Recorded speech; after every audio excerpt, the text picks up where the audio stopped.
Hello, and welcome to Let My People Eat, a podcast that provides satisfying talk about kosher nutrition.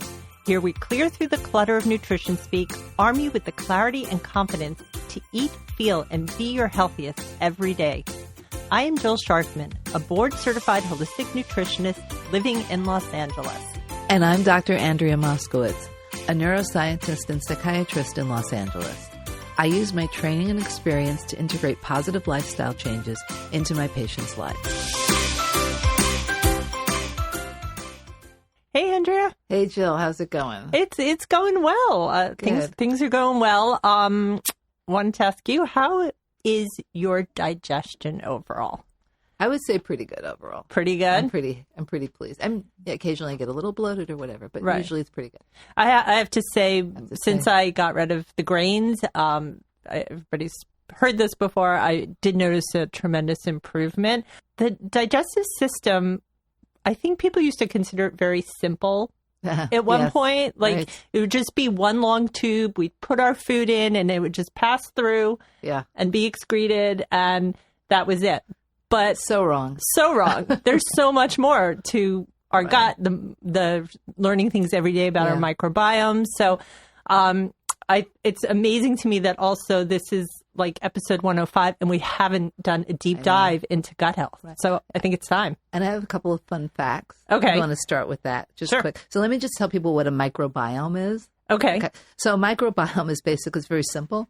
It's all the microorganisms. So that includes bacteria, viruses, fungi, and protozoa, and their genes that are present in our bodies. Mm-hmm. And then the gut microbiome is those that are present in the gastrointestinal tract.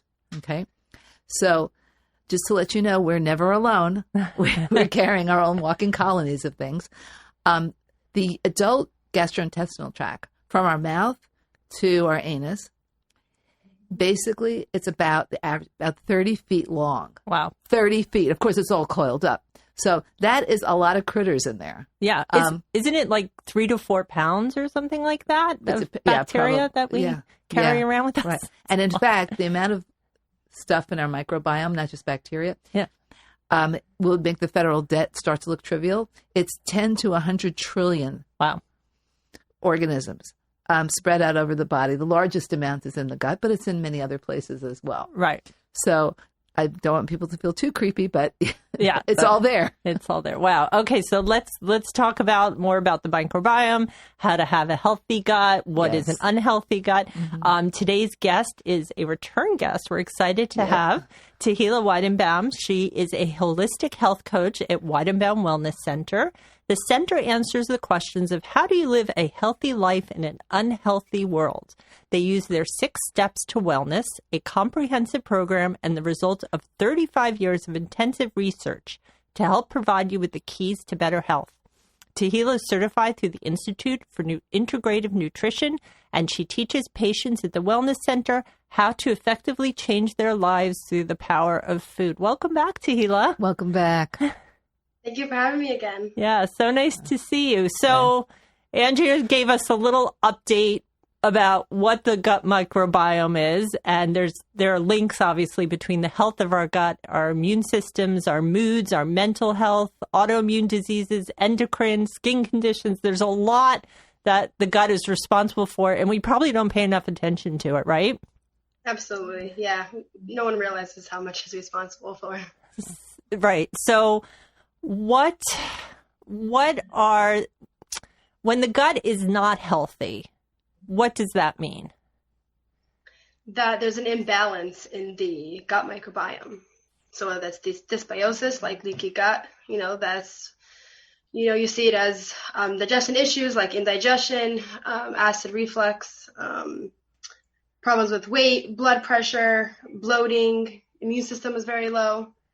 It presents in a lot of ways, even acne on the skin, so many different ways. Mm-hmm. So it's very important that we keep this very, as you said, balanced. So we started the conversation, Andrea and myself, about about our digestion. So what is normal digestion? Because I'm not sure people know anymore. We talked about it a little bit in our female hormone episode, but what is considered normal digestion?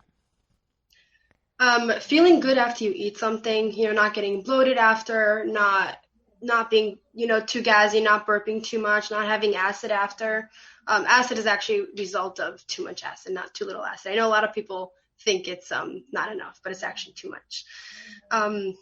Steady weight, blood pressure, cholesterol, like I mentioned before, all of that good. Going to the bathroom properly, which I believe is at least 3 times a day, is healthy. Okay. Is it matter when? Is it after meals? Is it in the morning? Or it doesn't matter? The morning, and then, would be really normal would be like typical after, maybe like an hour and a half after a meal. After a meal. And when you say go to the bathroom, so we're talking about stool, but not all stool that people pass is necessarily healthy. Right. Definitely. So there's something called the Bristol stool chart. Right. Which talks about the different types. So type 1 would be separate hard lumps that are hard to pass.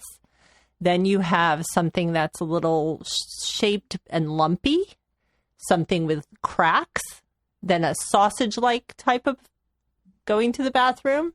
You have soft blobs, fluffy pieces, and watery, which would be diarrhea and entirely liquid. So really you're looking to, when you go to the bathroom, whether 2 to 3 times a day, it should be somewhere in that sausage-shaped, either smooth or with some cracks. That's the level that we're looking for. Anything that's hard to pass or anything that's completely liquid is probably a sign that things are not working right. Did I get that right, Andrea? Yeah. I mean, I would. Yeah, and it could be a little bit more towards the softer end of things, but I think also it's that it should be relatively easy to pass. Right. Let me know if you disagree. It should be relatively easy to pass. It shouldn't even have a strong smell either. Right, and it shouldn't have. I was going to get to that, and it shouldn't have like a really bad smell. Right. I mean, depending on what you eat, it might smell a little bit different. What about the color? The color varies. Depending on what definitely you you don't want it like light to white. Right. Definitely not. But the color is going to vary with what you eat, especially if you have something strong like beets or carrots. Yeah, or like dragon fruit, because red dragon fruit. Right, we discovered that. Right, so you don't want black. You don't want to see blood. That would be a problem. Right, and also sometimes if it's blood that's further up in your digestive system, it's not going to look like blood. It's going to be like black, tarry, sticky. Kind of, but the other thing is too is taking certain supplements. So if you take, for example, if you're taking iron, you can end up with your stools being blacker. Oh, right, and a little bit and constipation, sticky. And you can end up with constipation with that too, right? Yeah. So there are different things that change it. Okay. What would be bad is like very light to white. I know one of my dogs had that, and she ended up having a liver issue because that means a severe liver issue, and she ended up having a liver shunt. But that's what you don't want to see. Besides the blood and everything else, you do not want to see it to be like white, light to white. Right. It should be easy. Right. Should be easy and normal. Okay, so that's the normal. I'm putting it in air quotes, digestion, because some people vary, Andrea, right? There are some people who go once a day, some people go 3 times a day, right? Or some people go every other day. Every other day, I think you're getting into, you should be looking at your gut and what you're putting in and what you're eating and things like that. Because I think every other day is a little bit too little. Once or twice a day is maybe more typical. It also depends how much, but, and it definitely more than if you have, I think every other day is probably not great. Okay. Or indicative of some problems or some brewing problems, etc. Right. Because transit time is important too. Like I remember when we were in school, we had to do a transit time test where we had to eat, I think it was some charcoal. And we had to mark how long it took our body to digest it because under a certain amount of time was too quickly, meaning we weren't maybe absorbing nutrients, but a longer time was not good either. You wanted to pass it within a 24-hour window, I think, with something like that. Okay, so Tila, you talked, one of the signs was stomach disturbances and trouble eliminating waste. What other things are either a symptom or of an unhealthy gut or something that can cause an unhealthy gut? Well, there are lots of things that can cause an unhealthy gut because we do live in an unhealthy world. Something like glyphosate, something like Roundup, that is meant to kill weeds and bugs in GMO fruits and veggies. And then what do you think that's going to do to your system? That's going to kill out the bugs in your system, even the good ones. So that's a big cause. There's toxins in our environment. Having foods that you are sensitive towards, that can also just keep, disturbing your gut. Too much dairy, too much sugar, because sugar feeds the bad bacteria in your gut. So you want to have, a balance on that. I mean, of course, if you have something like H. pylori or SIBO or something like that, you for sure want to avoid sugar because that's just going to keep feeding Right. it. So let's talk about what's H. pylori. That's an overgrowth of gut bacteria, if I'm not mistaken, or I usually confuse it with something else. SIBO is small intestinal bacterial overgrowth. Yeah, H. pylori is a specific type of bacteria. It's a specific type of bacteria. Yeah, I think that's the one. I think that's the one that's associated with like stomach ulcers. Yeah, I think you're right. Yeah. So eating, if we start with something like eating high amounts of refined sugar and high fructose corn syrup in particular has been linked to increased inflammation in the body. Anything that causes inflammation in the body is going to be a problem for us. So like you said, and it will also, correct me if I'm wrong, eating the sugar gives the bacteria something to feed on and grow and populate. Right. Well, I mean, you're back. The difficult part here becomes there's like the bacteria that are productive. I don't want to say good and bad. Okay. But the bacteria that are productive for you and the bacteria that are non-productive. And sometimes it's not even one versus the other. It's like correct me if I'm wrong, the balance between the populations of different bacteria. So, for example, I mean, this is not gut, but there was a study a while ago. You're probably familiar with this, with looking at skin bacteria in people with acne. And so there's a specific bacteria that's associated with more severe acne. And the issue was for those people, it wasn't just that they had the bacteria, but they didn't have the counterbalancing bacteria. That was like one of the big differences for them. So actually it became that a lot of these people were using very strong antibacterial soaps and products, and that was actually making it worse because it was killing off the good bacteria more than, or the helpful bacteria more than the ones that were actually like kind of causing more of the acne. So it's like this balancing. Right. It's like when we all used antibacterial soap for a while, and then everybody was saying, that's probably not such a good idea to use antibacterial soap all the time. I mean, if you're a doctor in a hospital going into surgery, that's a different story. Or when you come home from being out and you've been touching a lot of things, one go around, but not using it like just when you're just home and washing your hands. Right. Yeah. Right. Okay. So an imbalanced gut, can that result in like unintentional changes in someone's weight? Yeah, absolutely. Yeah. I was going to say something before. What was it? Oh, about probiotics. To add to your diet would be to be able to like override the non-productive bacteria. You want probiotics and prebiotics. Prebiotics is something like fiber that feeds the probiotics. That will help to keep a healthy gut because it's overriding the non-productive bacteria. Right. So prebiotics are foods like I believe onions, asparagus. So those are the ones that it's food to promote the growth of the beneficial. How about that instead of good? We'll call it beneficial bacteria in the gut. And probiotics are live good bacteria. Now, there are some people who shouldn't take probiotics. People with SIBO are not supposed to take it. And you have to make sure, like with any supplements, they're high quality or that they're actually going to provide benefits. So it's always good to talk to a healthcare provider when you're thinking of taking probiotics. The World Gastroenterology Organization gives global guidelines. It lists probiotics, conditions, and recommended dosages. Okay. So somebody could actually start there. So another sign of an unhealthy gut is sleep disturbances or constant fatigue. When you sleep, that's when your body starts to heal. Like, think of it like in a hospital. They sometimes, when someone's like, let's say like a burn victim or something, they'll put them on a I'm not sure what they refer to it as, a medicated coma, induced coma or something, something like that. So when you're sleeping, that's when your gut and anything else really heals the most. So if you're not sleeping enough, then your gut has less of a chance to start to heal. Okay. Some skin conditions and skin irritation can also be caused by poor diet or food allergies, which increases the leaking of certain proteins out into the body. So, Tila, you want to talk about leaky gut for a minute? What the definition is, because that's a word that's thrown out a lot. Right. So leaky gut is when certain stuff are not supposed to, proteins are not supposed to pass through the gut lining. So it's kind of like a very irritated gut lining. So why does that happen? Why is that? I'm assuming that the body is built so that there is a good barrier, that proteins are not supposed to leak out of the gut. They're supposed to pass through and then be excreted. So why do people develop leaky gut? So that can happen from food sensitivities, from inflammation, even glyphosates and toxins from our environment that all slowly, disturbs it until it's just, considered a leaky gut. Yeah. I wanted to add something too.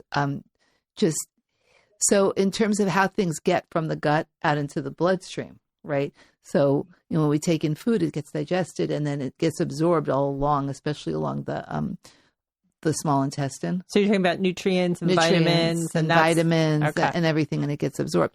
So kind of where the gut wall is, there's a lot of little tiny blood vessels, and it gets absorbed. So through those little blood vessels. So the gut intrinsically it's not sealed. It's not like a hermetically sealed thing where like nothing, it's not waterproof.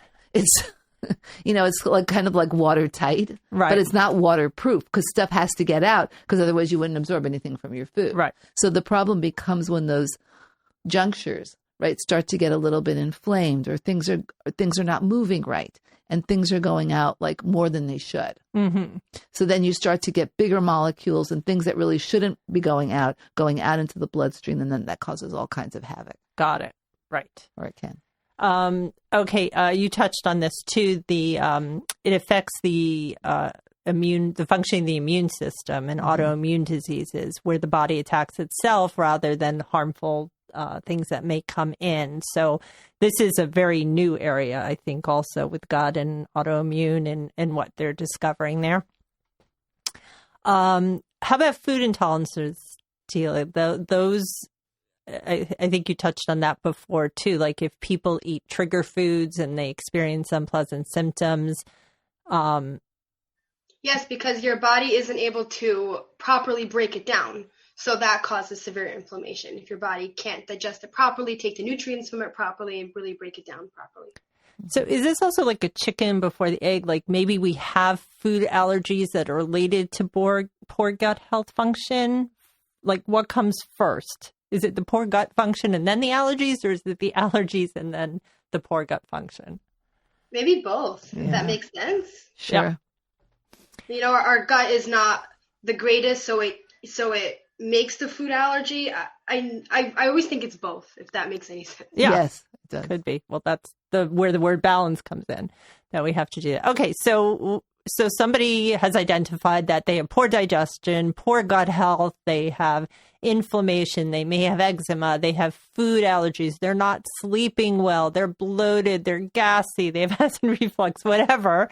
And unfortunately, people do have a lot of those symptoms, right? Okay, so how did they get that balance back? How do they realign themselves? There's a lot of ways to do it. Well, first, you want to eliminate a lot of triggers, which is usually gluten, for sure, sugar, and dairy. That means sticking with the lower glycemic fruits. Have more probiotics, like fermented foods, especially if it's not like SIBO or Candida. Right. You mentioned low glycemic fruits. So give us examples of that. And fermented foods as well. Yeah. So low glycemic fruits would be berries. A lot of people, when, they hear that bacteria is fed off of sugar, so they have to avoid sugar. They think it's just white sugar. But what about the sugar from fruit? What about honey? What about maple syrup? Those all have high glycemic index. So some fruits also have a high glycemic index, like pineapple has, mango has. So I would probably stick to like lemon, lime, and berries. Oranges still have a lot of sugar. Maybe green apple has a little bit less. And then, it's safe enough that it will still be okay for your gut, but because it's hard to eliminate everything. Right. And that's that could be temporary. It just Absolutely. until your gut starts to heal. Okay. And examples of fermented foods? There's kombucha, there's kimchi, there's kefir. I make that myself and I absolutely love it. There's sourdough bread. I don't love all of it. I don't love kombucha because it still has a lot of sugar. Something like kefir, I make it myself, so I know it's fully fermented out, where it's not actually sweet at all. So that's that's a fermented dairy, kefir. So I don't make it dairy actually. There's a dairy one and there's a non-dairy one. I never had dairy in my life actually, so I don't make a dairy one. What do you make yours out of? Just kefir grains. I do filtered water. I do use organic sugar because that's what it needs to feed off of. I just make sure it's fully fermented out, and then the kefir grains. But they're not made from milk. The kefir grains aren't originally made from milk, only for getting it from somebody. Interesting. You just make it with milk. Yeah, I like something that doesn't have to ferment with sugar for probiotics. So I'd rather like sourdough bread. I make a really good gluten-free sourdough bread. I'd rather that than kombucha. Mm-hmm. Interesting. Okay, so something else that we were taught in school is called the 4R program. So it's a good way to remember the things to do to help heal leaky gut, dysbiosis. So the first R is remove the bad. So like you said, we have to get rid of inflammatory food, things that might irritate the gut, like alcohol, caffeine, drugs. You talked about gluten, dairy, corn, soy, eggs, and sugar all can lead to food sensitivities. I'm not saying everybody has to eliminate that, but if you are suffering and you are working with a nutritionist, they might take you through the process of eliminating the foods and then putting them back and seeing how you feel. And so the first thing would be to remove anything like that might be causing. Tehillah, in your experience, are there certain, Jill just mentioned a very long list. So are there certain ones of those that you find more often to be culprits? So usually I like to start off with sugar, dairy, gluten. If it's really, really severe, I would do nightshades and cruciferous vegetables and grains. Okay, let's talk about nightshades and cruciferous vegetables. Let's define those. So go ahead. So cruciferous vegetables is mostly root vegetables, or it's also like Brussels sprouts, broccoli, cauliflower, broccoli. Right. Yeah. So those are just they're harder to digest, so that can be a big cause. And nightshades are inflammatory. They're also hard to digest. It's just about the enzymes and proteins inside right. it. So nightshades are tomatoes, pepper, potato, and eggplant generally. And believe it or not, there are a lot of people who can't digest nightshades, me being one of them. But yeah. Okay, so you take out nightshades, you take out gluten, dairy, and sugar. I would add grains. If it's very, very severe, I would do it all at once and then slowly add back. I would add grains also because it does convert to sugar and it also just takes longer to digest. Mm-hmm. How do people react when you say to them, okay, I want you to eliminate these 4 things?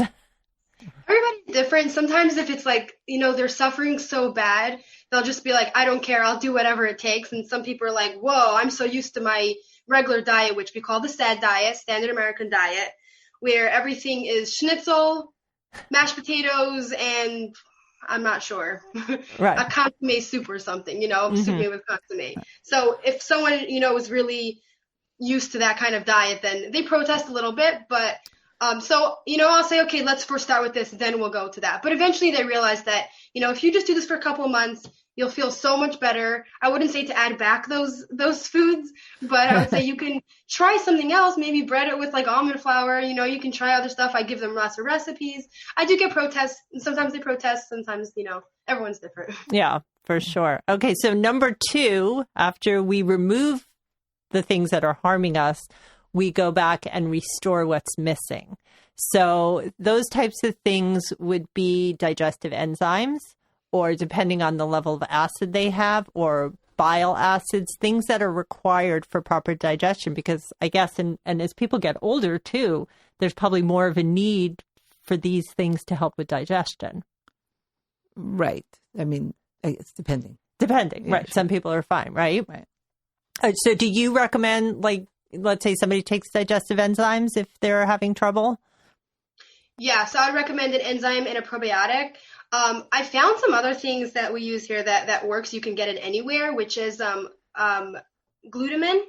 And what was the other one? Betaine, which is hydrochloric acid. Yes. Those help also if somebody really needs the extra help besides eliminating the food. Yeah, because you also want to heal it. And besides just eliminating, you want to heal it. And, right. Glutamine and hydrochloric acid help to heal it too. Well, hydrochloric acid also, and we'll get to how to repair and heal. A lot of people think they have high acid in their stomach. And a lot of times it's actually a low acid problem. That's why they're not digesting the food. And that's where adding the betaine or hydrochloric acid can actually help. Right. And also, too, like if you don't have enough acid in your stomach, you can get, part of the reason your stomach is like that is so that that's actually a fairly, there might be some microbiomes there, but there's not, it's very low. And that's the way it's supposed to be. But if your stomach pH goes up, which means it's less acidic, you can start to get overgrowth of things that really should not be in your stomach at all.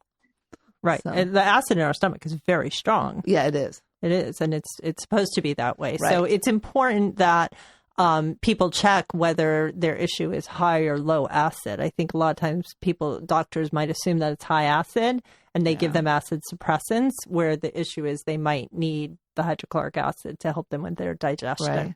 Right. Okay. Number 3, as you were talking before, is re-inoculate. So that's restoring the beneficial bacteria to the gut. So using probiotics, some of them are the bifidobacteria and lactobacillus species. And you take those in billions of units. Do you prefer the refrigerated probiotics to the non-refrigerated one? It depends, because nowadays companies have figured out how to be able to stabilize the probiotics. I'm not sure exactly what that means, but we've spoken to many companies and they figured out how to stabilize it. Some companies still prefer it in the fridge, but mostly it's stabilized. Yeah, and the reason they prefer it in the fridge is because if it is live bacteria, to keep it alive, it has to be refrigerated. So, I've also just tell people that if there's a better chance that you're going to take it if it's not refrigerated, so let's say somebody takes their supplements in the middle of the day at their office and they have it in their desk drawer, then take the one that's shelf stable instead of trying to take the one that's refrigerated. Also, consuming foods that are high in soluble fiber is always good for the gut, because we need it to work and move, and high fiber will get the gut moving. The fourth one then is repair. So there are a couple of things you were talking about.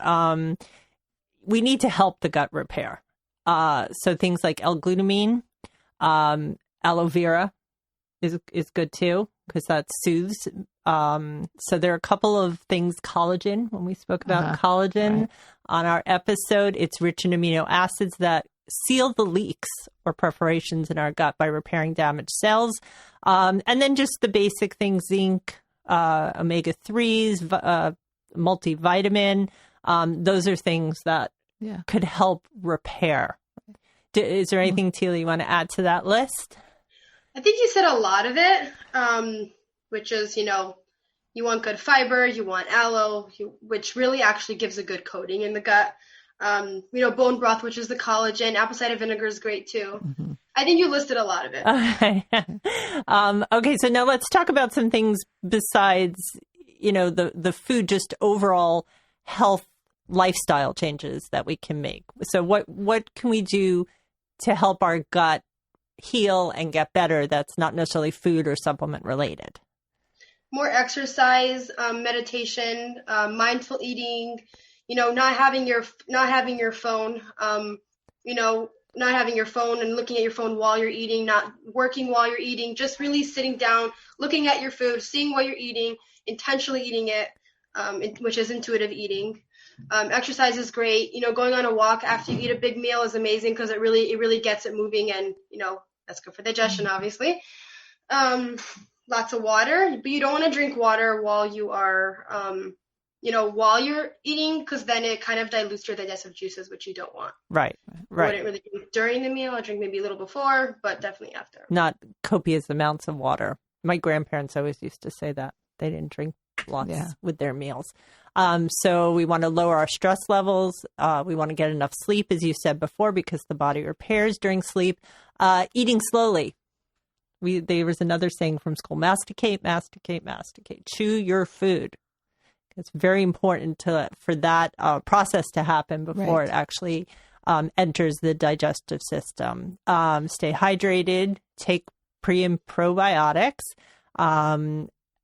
And let's see, there are what we talked about, high fiber foods, which are good. So examples of those would be legumes, beans, peas, oats, bananas, berries, asparagus, and leeks have all shown in studies to be very beneficial.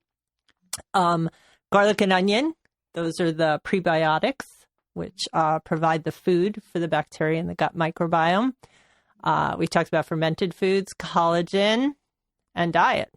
So anything that we missed there. There's one thing my husband reminds me all the time, which is a lot of people overeat, and that's not good for your gut because your system has so much to digest. It takes like just a couple minutes for your body to just, start to get that message that you're full. So if you have a big plate and you're eating so fast, all of a sudden you're like, I call it food coma, or like a food baby, where all of a sudden you're like, ouch, I'm so full. But if you like eat slowly, stop a little bit, and just sit down, just stay sitting and just, not keep eating, then your body will get the message a little sooner that it's full, so you're not overeating. So you'll feel good, you'll feel full, but you're not going to get more bloated or extra gas from eating way too much at once. So he reminds me all the time because I have a very fast metabolism. Within 10 minutes, I'm like hungry again. So he always reminds me just like slow down a little bit, especially if I haven't eaten in like 6 hours. He's like, just slow down a little bit. And then I'm like, okay, actually I'm full. I don't want another piece. Yeah, that's back to the intuitive eating and the mindfulness about what you're eating. So somebody comes to the clinic and they complain of all these symptoms. Do you run any tests? Do you run stool tests? Like what's the process of getting somebody onto a healthier path? So we actually use Caseology. You're not allowed to do a stool test in New York, actually. Really? Yeah. We send it out. Yeah, we don't usually do them, but why? We figured out ways like New Jersey. I don't know, but I don't think New York is allowed to, as far as I remember. From last time we've asked the company.